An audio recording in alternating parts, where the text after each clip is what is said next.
Durante o inverno de 1927 e 28, agentes do governo federal conduziram uma estranha investigação secreta para averiguar certas instalações no antigo porto marítimo de Innsmouth, em Massachusetts. O público só ficou sabendo disso em fevereiro, quando ocorreu uma ampla série de buscas e prisões, seguida por intencionais incêndio e dinamitação, com as devidas precauções, de um enorme número de casas em ruínas, carcomidas por cupins e supostamente vazias, ao longo da orla marítima abandonada. As almas menos curiosas consideraram essa ocorrência como um duro golpe dado no decorrer de uma inconstante guerra contra as bebidas alcoólicas. Os seguidores mais atentos às notícias, contudo, ficaram admirados com o extraordinário número de prisões, as forças anormalmente grandes de policiais usadas para efetuá-las e o sigilo em torno do destino dos prisioneiros. Nenhum julgamento, nem mesmo acusações definidas, foram tornadas públicas. Tampouco, depois disso, foram vistos homens detidos nas prisões regulares da nação. Houve declarações vagas sobre doenças e campos de concentração e, mais tarde, sobre uma dispersão em várias prisões navais e militares. Mas jamais houve confirmação. A própria cidade de Innsmouth ficou quase despovoada e mesmo agora está apenas começando a mostrar sinais de uma lenta retomada da vida. Os protestos de muitas organizações liberais foram recebidos com longas discussões confidenciais, e uma comissão foi levada a visitar certos campos e prisões. Como resultado, essas sociedades se tornaram surpreendentemente passivas e reservadas. Muito mais difícil, porém, era lidar com jornalistas, mas, no fim, parece que a grande maioria deles acabou cooperando com o governo. Somente um jornal, um tabloide sempre desacreditado por causa de seu viés sensacionalista, mencionou o submarino de exploração de águas profundas que disparou torpedos no abismo marinho, pouco além do Recife do Diabo. Essa notícia, colhida por acaso num local frequentado por marinheiros, parecia, de fato, um tanto duvidosa, visto que o Recife Baixo e Negro fica a mais de 2 quilômetros do porto de Innsmouth. Pessoas em toda a região e nas cidades vizinhas cochichavam bastante entre si, mas pouco diziam sobre o assunto para o mundo.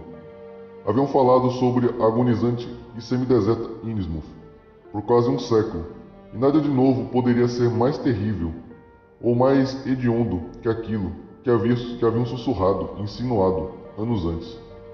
Muitas coisas haviam lhes ensinado a se calar, e de nada adiantaria tentar pressioná-las. Além disso, sabiam realmente pouco, pois vastos pântanos salgados, desolados e inabitados, no interior da região, mantinham os vizinhos longe de Innsmouth. Mas enfim, vou desafiar a proibição de falar sobre isso. Os resultados, tenho absoluta certeza, são tão claros que nenhum dano público, exceto um choque de repulsa, poderia advir de uma simples insinuação do que aqueles homens horrorizados encontraram em Innsmouth. Além disso, o que foi descoberto pode ter mais de uma explicação. Não sei exatamente até que ponto a história toda me foi contada, mas tenho muitos motivos para não querer me aprofundar mais nela, pois meu envolvimento com esse caso tem sido mais próximo que o de qualquer outro leigo, e deixou em mim impressões que ainda podem me levar a tomar atitudes drásticas. Fui eu que fugi freneticamente de Innsmouth nas primeiras horas da manhã de 16 de julho de 1927, e foram meus horrorizados apelos ao governo para que o caso fosse investigado e se tomassem medidas apropriadas que desencadearam todo o episódio noticiado. Eu estava disposto a ficar calado, enquanto o caso era recente e incerto, mas, agora que é uma história velha, sem interesse nem curiosidade por parte do público, tenho um estranho desejo de narrar, a meia voz, aquelas poucas horas assustadoras naquele porto marítimo mal afamado e malignamente sombreado de morte e de anormalidade blasfema. O simples fato de contar me ajuda a restaurar a confiança em minhas próprias faculdades e a ter certeza de que não fui o primeiro a me entregar a uma alucinação contagiante, um verdadeiro pesadelo. Isso me ajuda também a decidir sobre um certo passo terrível que ainda terei de dar. Nunca tinha ouvido falar de Innsmouth até o dia anterior em que a vi pela primeira e, até agora, última vez. Eu estava comemorando minha maioridade com uma excursão pela Nova Inglaterra, visitando lugares turísticos indo atrás de antiguidades e de interesses genealógicos, e planejava ir diretamente da antiga Newburyport para Arkham, de onde vinha a família de minha mãe. Eu não tinha carro, mas viajava de trem, de bonde e de ônibus, sempre procurando o trajeto mais barato possível. Em Newburyport me disseram que eu poderia tomar o trem a vapor para Arkham, e foi apenas na bilheteria da estação, quando hesitei por causa do preço alto da passagem, que fiquei sabendo da existência de Innsmouth. O corpulento agente de rosto astuto, cujo sotaque revelava que não era do lugar, pareceu apreciar meus esforços para economizar e me sugeriu uma solução que nenhum dos outros informantes havia oferecido. Acho que pode tomar aquele ônibus velho, disse ele, com certa hesitação, mas não é muito procurado como um meio de viagem por aqui. Vai por Innsmouth. Deve ter ouvido falar a respeito. Por isso as pessoas não gostam. É conduzido por um sujeito de Innsmouth, Joe Sargent, mas acho que nunca leva nenhum passageiro daqui, nem de Arkham. Muito me admira que continue rodando. Acredito que seja bem barato, mas nunca vejo mais de 2 ou 3 pessoas dentro dele. Ninguém além do pessoal de Innsmouth sai da praça, em frente à drogaria Hammond, às 10 horas da manhã e às 19, a menos que tenha mudado recentemente. Parece uma terrível ratoeira. Nunca embarquei nele. Foi a primeira vez que ouvi falar da obscura Innsmouth. Qualquer referência a uma cidade não indicada em mapas comuns ou mencionada em guias recentes teria me interessado, e a forma estranha com que o agente falou do lugar despertou em mim uma verdadeira curiosidade. Uma cidade capaz de inspirar tal antipatia em seus vizinhos. Pensei, deve ser pelo menos bastante comum e digna de atenção de um turista. Se ficasse antes de Arkham, eu desceria do ônibus ali. Então pedi ao agente que me contasse alguma coisa sobre ela. Ele se mostrou disposto a falar e parecia sentir-se um pouco superior em relação ao que dizia. Innsmouth? Bem, é um tipo estranho de localidade, situada na foz do rio Manchete. Era quase uma cidade, um porto e tanto, antes da guerra de 1812. Mas tudo foi reduzido a ruínas nos últimos 100 anos ou mais. Não tem mais ferrovia, agora.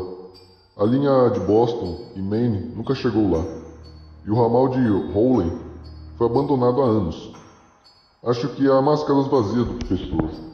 E quase não há comércio, exceto a pesca de peixes variados e de lagostas. Todos negociam principalmente aqui ou em Arkham, ou em Ipswich. Antes havia certo número de fábricas, mas nada restou, com exceção de uma refinaria de ouro, que passa a maior parte do tempo sem funcionar. Essa refinaria, porém, tinha sido um grande negócio, e o velho Marsh, o dono, deve ser o mais rico que o rei Creso. Tipo muito esquisito, porém fica a maior parte do tempo trancado em casa. Acredita-se que tenha contraído alguma doença de pele ou deformidade na velhice, que o impede de aparecer em público. Neto do capitão Obed Marsh, que fundou a empresa. Parece que a mãe dele era estrangeira. Dizem que era de uma ilha dos mares do sul. Por isso todos se escandalizaram quando ele se casou com uma garota de Ipswich, há 50 anos. Sempre fazem isso com as pessoas de Innsmouth. E os moradores daqui e das redondezas tentam esconder qualquer sangue de Innsmouth que tenham nas veias. Mas os filhos e netos de Marsh se parecem com qualquer outra pessoa normal. Pelo que pude notar, já me mostraram quem são. Embora, pensando bem, eu não tenha visto os filhos mais velhos dele por aí, ultimamente. Nunca vi o velho. E por que todo mundo fala de Innsmouth com tanto receio? Bem, meu rapaz, não deve dar muita importância ao que as pessoas dizem por aqui. Elas são difíceis de falar, mas depois que começam não param mais. Andaram contando coisas sobre Innsmouth, cochichando-as na verdade, nos últimos 100 anos. Eu acho e suponho que seja mais medo que qualquer outra coisa.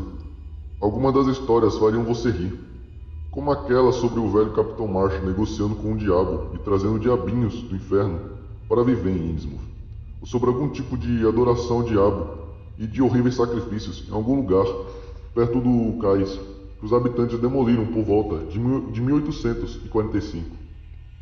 Mas eu sou de Penton, Vermont, e não consigo engolir esse tipo de história. Você deveria ouvir, porém, o que alguns dos velhos tempos falam sobre o Recife Negro ao largo da costa. Recife do Diabo, como é chamado, fica bem acima da água, uma boa parte do tempo, e nunca muito abaixo dela, mas dificilmente poderia chamá-lo de uma ilha. A história é que existe uma legião inteira de demônios vistos, às vezes, naquele Recife, espalhados por todo o Recife, ou entrando e saindo de algum tipo de caverna perto do topo. É um rochedo acidentado e irregular, a pouco menos de 2 quilômetros de distância, e, perto do fim dos bons tempos de navegação, os marinheiros costumavam fazer grandes desvios só para evitá-lo. Ou seja, marinheiros que não eram de Innsmouth. Uma das coisas que eles tinham contra o velho Capitão Marsh era que este, às vezes, ia até o Recife à noite, quando a maré estava baixa. Atrevo-me a dizer que talvez fizesse isso porque a formação rochosa era interessante, e é bem possível que ele procurasse ali pilhagens de piratas e talvez até as encontrasse. Mas falavam que ele ia até lá negociar com demônios. O fato é que, na realidade, foi o capitão que deu uma má reputação ao Recife. Isso ocorreu antes da grande epidemia de 1846, que levou mais da metade dos habitantes de Innsmouth. Nunca se chegou a descobrir a causa da catástrofe, mas teria sido, provavelmente, algum tipo de doença estrangeira, trazida da China ou de outro lugar, via transporte marítimo. Certamente deve ter sido terrível. Houve tumultos por causa disso, e todos os tipos de atos horríveis que não acredito que tenham acontecido fora da cidade. Isso deixou o lugar em péssimas condições. Nunca mais se recuperou. Não deve haver mais de 300 ou 400 pessoas morando lá agora. Mas a verdadeira causa por trás desse sentimento das pessoas é, simplesmente, preconceito racial. E não digo que estou culpando aqueles que o têm. Eu mesmo detesto esse pessoal de Innsmouth e não gostaria de ir à cidade deles. Suponho que saiba, embora possa ver que, por seu sotaque, é do oeste, que muitos de nossos navios da Nova Inglaterra costumavam fazer negócios com estranhos portos da África, da Ásia, dos mares do sul, além de todos os outros lugares, trazendo às vezes pessoas estranhas de suas viagens. Provavelmente você já ouviu falar do homem de Salem, que voltou para casa como esposa chinesa, e talvez saiba que ainda há um bando de nativos nas Ilhas Fiji, vivendo em algum lugar em torno de Cape Cod. Bem, deve haver algo assim na história do povo de Innsmouth. O lugar sempre foi muito isolado do resto da região, por pântanos e riachos, e não podemos ter certeza sobre os detalhes do assunto, mas está bem claro que o velho Capitão Marsh deve ter trazido para casa alguns espécimes estranhos quando tinha seus 3 navios em plena atividade, nas décadas de 1920 e 1930. Certamente, há uma espécie de tendência singular do povo de Innsmouth hoje. Não sei como explicar, mas é algo que causa arrepios. Poderá notá-lo em Sargent, se tomar o ônibus dele. Alguns têm a cabeça estreita e esquisita, o nariz achatado e carnudo, olhos saltados e fixos, que parecem nunca se fechar, e sua pele não é normal, áspera e coberta de crostas, e toda enrugada e pregueada nos lados do pescoço. Ficam calvos muito jovens ainda. Os mais velhos têm a pior aparência. Na verdade, não acredito que eu já tenha visto um indivíduo muito velho desse tipo. Acho que eles devem morrer de se olhar no espelho. Os animais os odeiam. Eles costumavam ter muitos problemas com os cavalos antes da chegada dos automóveis. Ninguém por aqui, ou em Arkham, ou em Ipswich, quer ter algo a ver com eles, e eles próprios agem de forma meio retraída quando vêm para a cidade, ou quando alguém tenta pescar em suas águas. É estranho como os peixes proliferam no porto de Innsmouth, quando não há praticamente peixes em outro lugar por perto. Mas tente pescar ali e verá como as pessoas o expulsam.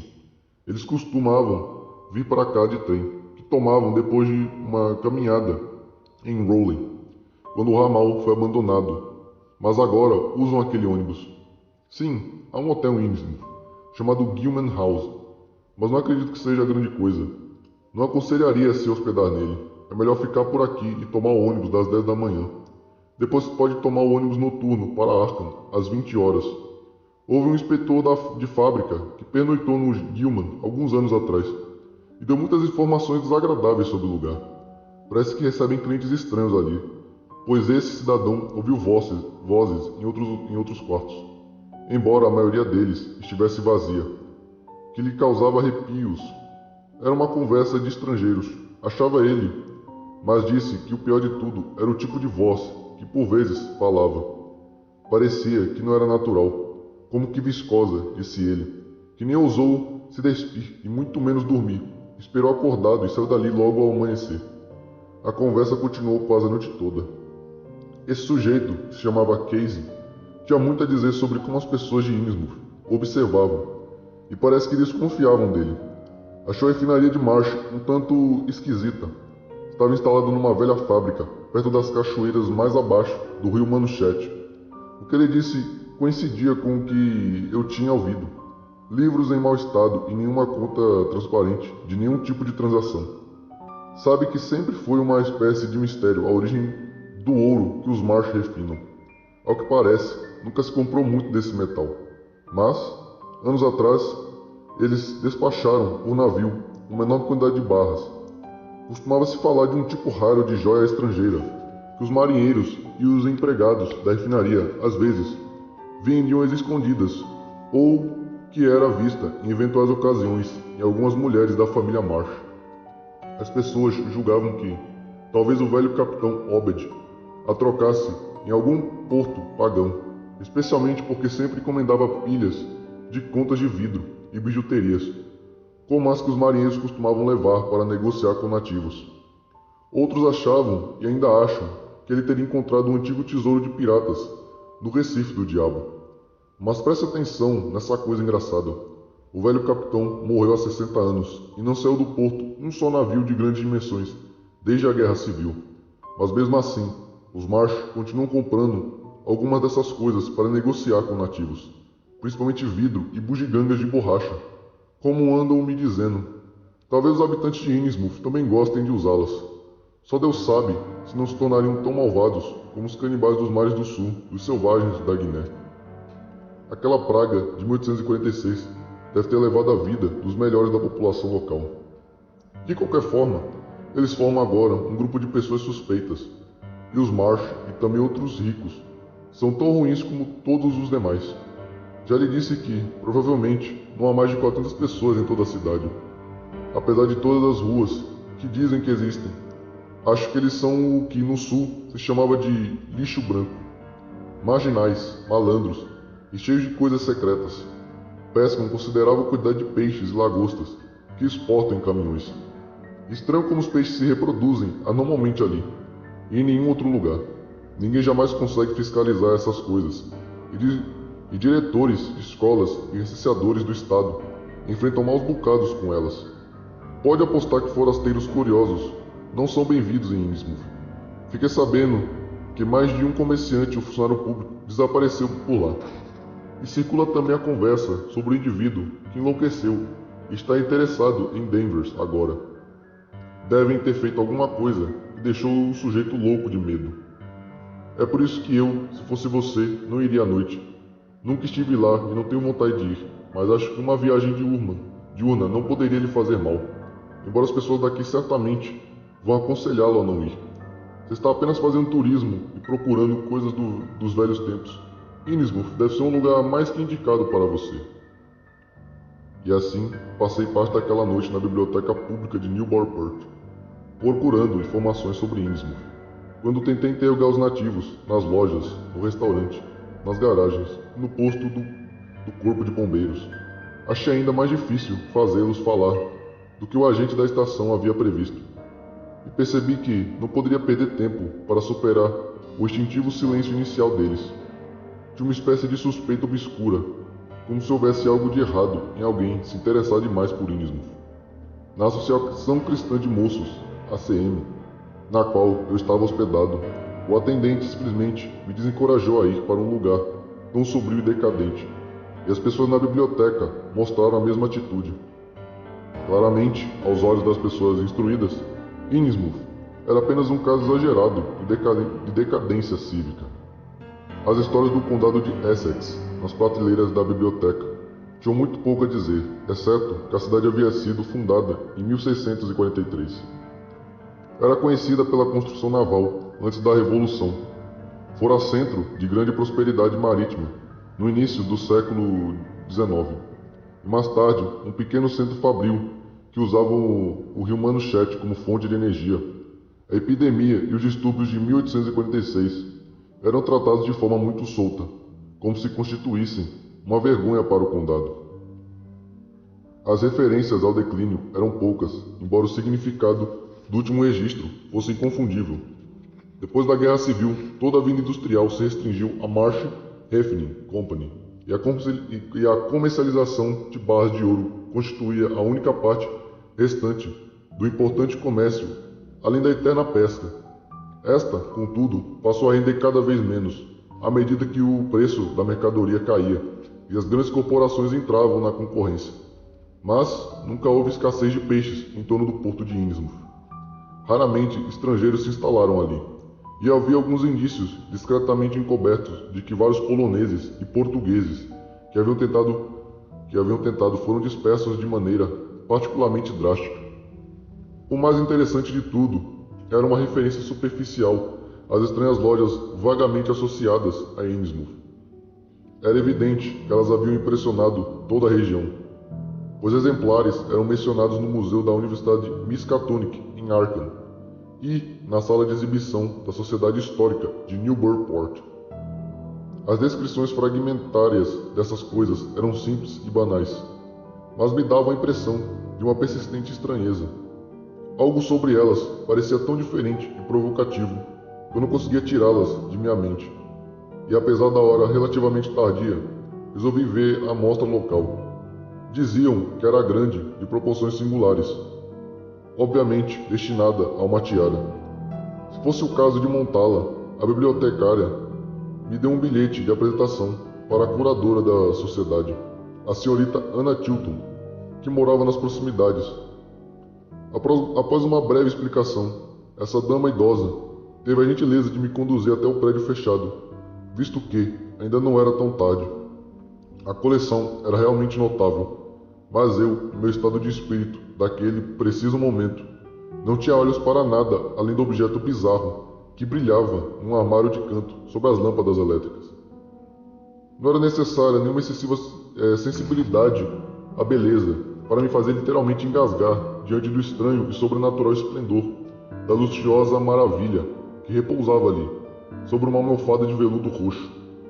Mesmo agora, mal consigo descrever o que vi, embora fosse claramente uma espécie de tiara, como fazia a descrição.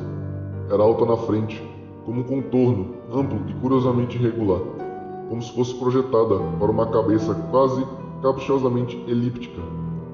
O material parecia ser predominantemente ouro, embora um esquisito brilho mais leve sugerisse alguma liga estranha, com metal igualmente belo e dificilmente identificável.